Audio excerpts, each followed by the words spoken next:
Hello students, हम NCERT 11th का first chapter पढ़ रहे थे और उसमें हमने मोल कॉन्सेप्ट स्टडी कर लिया था। आज हम स्टडी करने वाले हैं मोल कॉन्सेप्ट से रिलेटेड ही एक टॉपिक जिसको बोलते हैं अपन सांद्रता कंसंट्रेशन।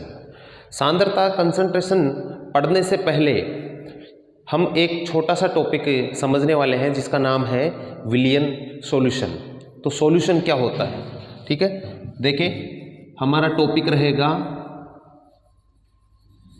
सॉल्यूशन, हिंदी में बोलते हैं इसको विलियन। इसको समझें एक बार, ये क्या होता है। हम इसको एक एग्जांपल से समझते हैं।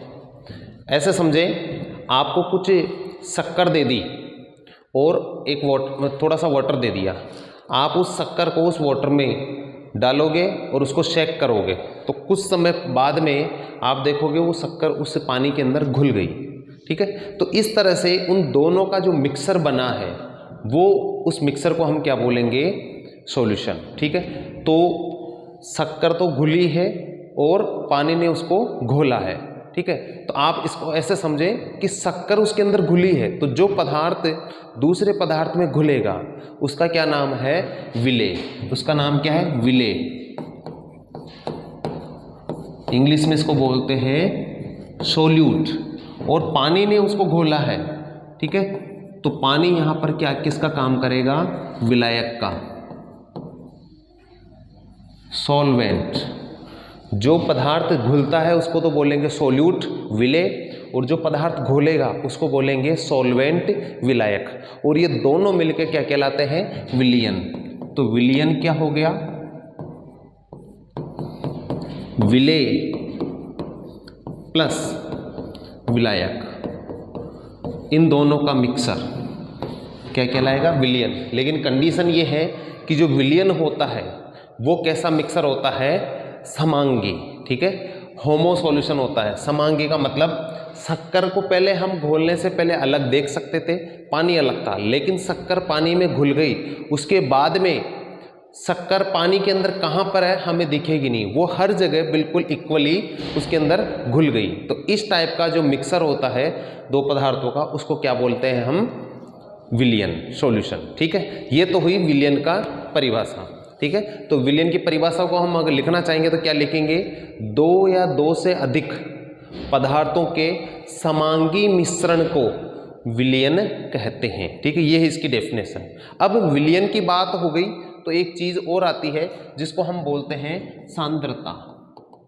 क्या बोलते हैं, सांद्रता। तो सांद्रता क्या है इसको भी समझें। इसको भी एक एग्जांपल से मैं आपको समझाता हूं।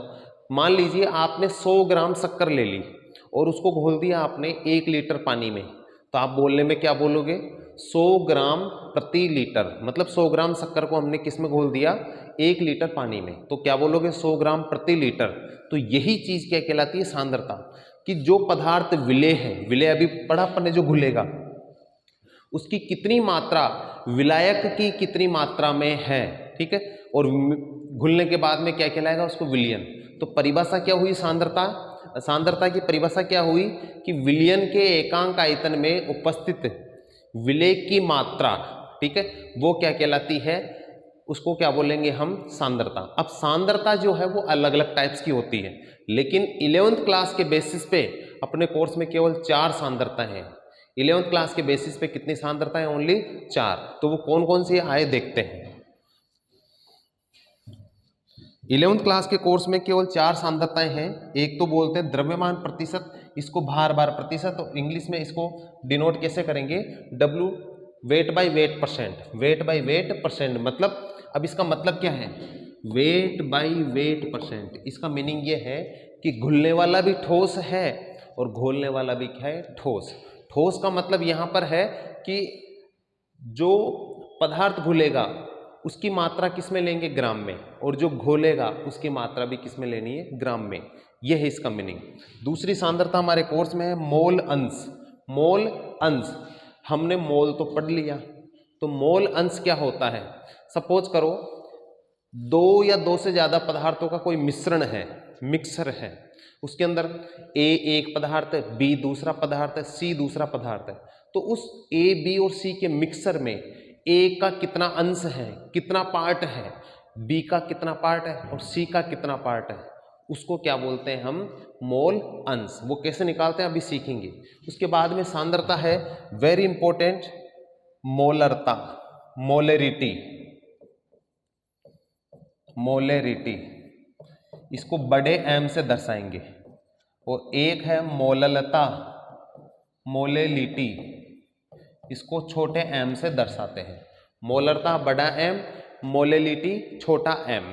ओके, इन दोनों में अंतर का बहुत ही सिंपल सा है। अभी एक चीज यहां देखो, मोलरता को किससे दर्शाया, बड़े एम से, और मोलेलिटी को, मोललता को किससे दर्शाया, छोटे एम से।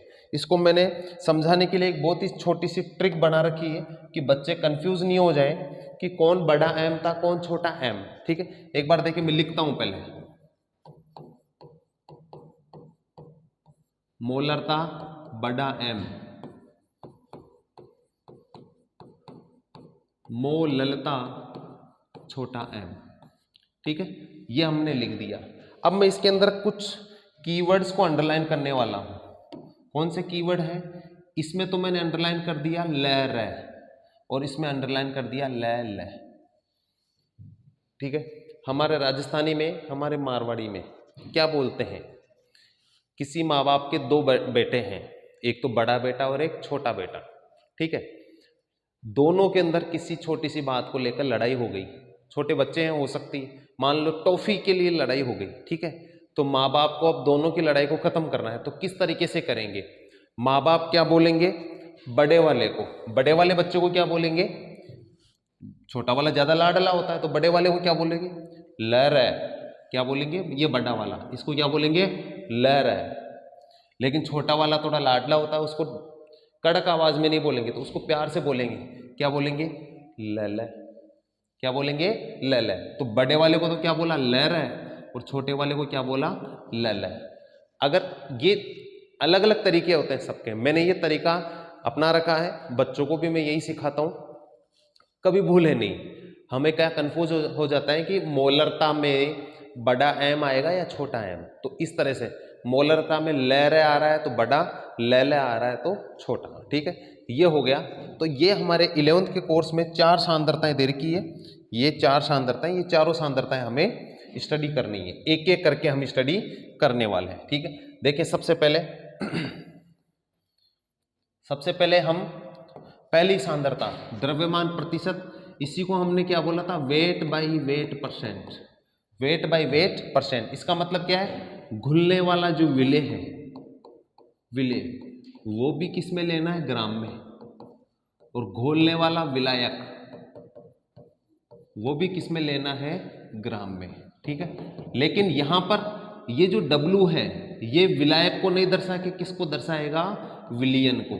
मैंने केवल अभी ये समझाया है कि घुलने वाला और घोलने वाला दोनों की मात्रा किस में लेंगे, ग्राम में, लेकिन ऊपर वाली संख्या हमेशा किसको लेनी है, विलेय की मात्रा, सोल्यूट की, और नीचे वाली संख्या किसको लेनी है, नीचे वाली मात्रा विलायक की, सोलवेंट की, और परसेंटेज का तो 100 लगना ही है। ठीक है, एक बार इसका फॉर्मूला पढ़ लेते हैं। तो क्या लिखा हुआ यहाँ पर, विलेय का द्रव्यमान किस में लेंगे, ग्राम में, विलयन का द्रव्यमान ये भी किस में लेंगे, ग्राम में, और परसेंटेज का क्या हो गया, 100। ये तो इसका फॉर्मूला हुआ। क्वेश्चंस कैसे आएंगे हम आगे देखेंगे। ऐसे ही मोल अंश, ठीक, चलो एक काम करते हैं, पहले द्रव्यमान प्रतिशत, वेट बाय वेट परसेंट का एक क्वेश्चन कर लेते हैं। देखिए ये रहा, आप देखेंगे किसी पदार्थ A के कितना ग्राम है, 2 ग्राम को 18 ग्राम जल में, मतलब एक पदार्थ तो कौन हो गया A, और एक B पदार्थ कौन हो गया, जल, दोनों की मात्रा दे दी, A तो 2 ग्राम और जल कितना है 18 ग्राम में मिलाकर एक विलयन बनाया गया। तो ये दोनों को मिलाकर बनेगा, तो मिलाकर का मतलब हो गया 18 + 2 कितना हो गया, 20 ग्राम, ये विलयन हो गया। तो विलेय A का द्रव्यमान प्रतिशत, परसेंटेज किसका निकालना है, विलेय का, तो मात्रा भी उसी के ऊपर रखेंगे। ठीक है, तो देखिए इधर A का द्रव्यमान बटाओ विलेय का द्रव्यमान इंटू 100, A तो कितना है 2 ग्राम, ये रहा 2, बटाओ विलयन, विलयन क्या है, दोनों को मिला के 20 इंटू 100, बस सिंपल सा इसको कैलकुलेट कर लेंगे, आंसर आ जाएगा। इस तरह से हम वेट बाय वेट परसेंट निकाल सकते हैं। आगे देखें, अब सेकंड वाली जो सांद्रता है उसको देखें हम, क्या है, मोल अंश। मोल अंश, इसके अलग अलग नाम है, मोल भिन्न, मोल भिन्न, इंग्लिश में इसको क्या बोलते हैं, मोल फ्रैक्शन, मोल फ्रैक्शन। और इसको नॉर्मली किससे शो करते हैं, एक्स से। अब इसका सबसे पहले तो डेफिनेशन क्या होगी, यह किसी विशेष घटक के मोलों की संख्या और विलयन के कुल मोलों की संख्या का क्या है, अनुपात। ऐसे समझे, देखें इधर सामने क्या मतलब है इसका। आप सपोज करें कोई विलयन ए और बी, ये दो कंपोनेंट से मिलकर बना है, किसी विलयन के दो भाग हैं ए और बी, ठीक है। अब ऐसे सपोज करें जो ए है इसके तो कितने मोल है, Na, इसके तो कितने मोल है, Na, और बी के कितने मोल है, Nb। यहां तक क्लियर। क्या बोला मैंने, कोई विलयन है उसके दो भाग है ए और बी, ए के तो कितने मोल है, Na, बी के कितने मोल है, Nb। तो अब ये बताओ टोटल मोल कितने हो गए, Na प्लस Nb, ये हो गए कुल मोल, ये हो गए कुल मोल। ओके चले अब आगे। अब आपको ये बोल दिया कि आप एक काम करो, मोल भिन्न निकालो। मोल भिन्न, मोल फ्रैक्शन को किससे शो करेंगे, एक्स से। ए के निकालो, किसके निकालना, ए के। तो जिसके मोल भिन्न निकालने को बोला जाए उसके मोल ऊपर रखो। तो किसका बोल रहा है, ए का, तो ए के मोल ऊपर बटा हुआ कुल मोल नीचे, ये हो गया फॉर्मूला। ऐसे ही बी के निकालने को बोला जाए तो बी के मोल ऊपर और बी कुल मोल नीचे, इस तरह से। ओके देखें, ये देखिए, ये दो पदार्थ है Na और Nb, इनके मोल दे दिए। तो ए के निकालना तो Na upon Na plus Nb, और बी के निकालना तो Nb upon Na plus Nb, ठीक है। अब देखें इसका क्वेश्चन कैसे आता है वो अपन समझ लेते हैं एक बार, ठीक है। देखें क्वेश्चन, देखें एग्जांपल से। सपोज करो आपको दे दिया एग्जांपल, एक विलयन जल तथा एल्कोहल का मिश्रण है। मतलब एक जो सॉल्यूशन है उसमें कौन कौन है, वाटर और एल्कोहल, ठीक है। अब मान लो 23 ग्राम एल्कोहल, कितना ग्राम एल्कोहल, 23 ग्राम एल्कोहल को 54 ग्राम जल में घोला गया है, ये दे दिया। एल्कोहल तो कितना है 23 ग्राम और जल कितना है 54 ग्राम। तो दोनों घटकों के, दोनों कंपोनेंट के मोल भिन्न ज्ञात करो, मोल भिन्न ज्ञात करो। तो अब मोल भिन्न कैसे ज्ञात करना है, सामने देखेंगे इधर। सबसे पहले तो मोल निकालेंगे। तो सबसे पहले तो एल्कोहल के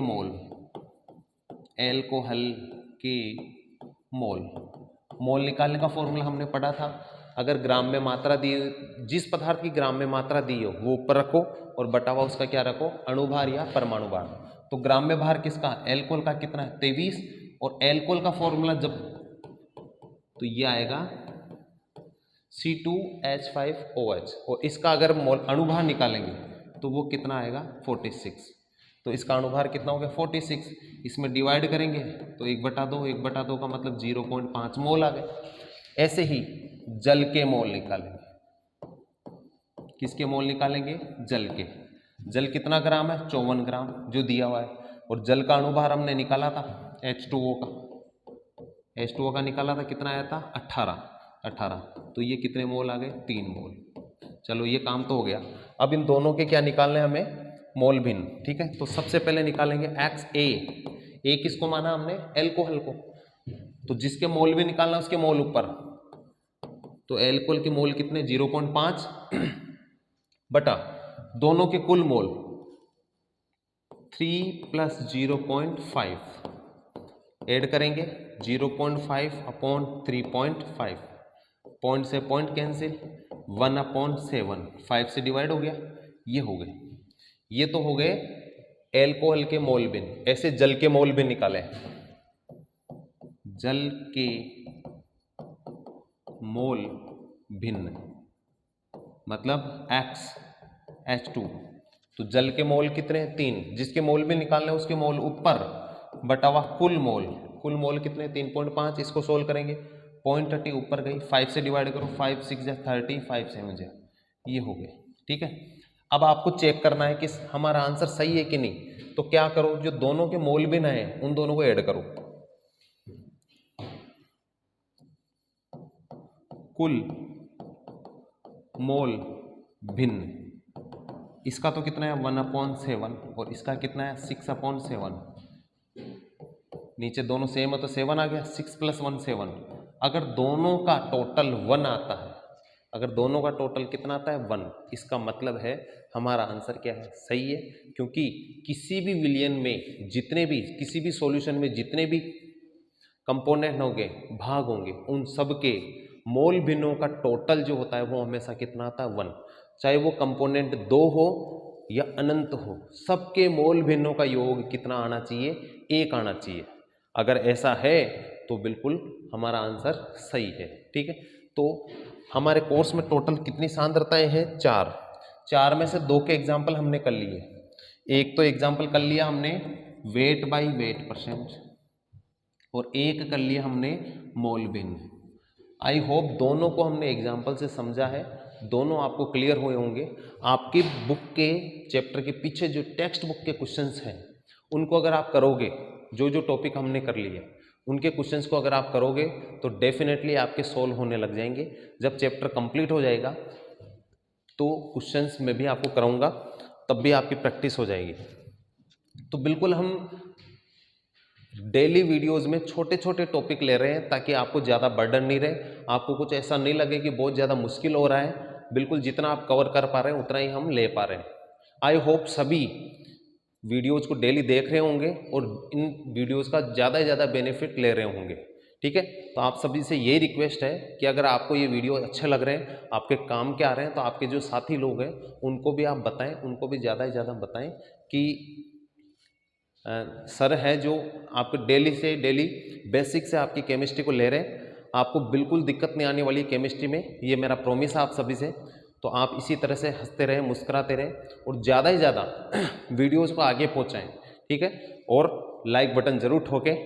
ठीक है, ओके, तो कल मिलते हैं बाकी दोनों सांद्रताओं के साथ, मोललता और मोलरता, बड़ा भाई और छोटा भाई, लहर और लल। ठीक है, और फिर हमारा ये चैप्टर कंप्लीट, उसके बाद हम इसके क्वेश्चंस करेंगे। Till then bye.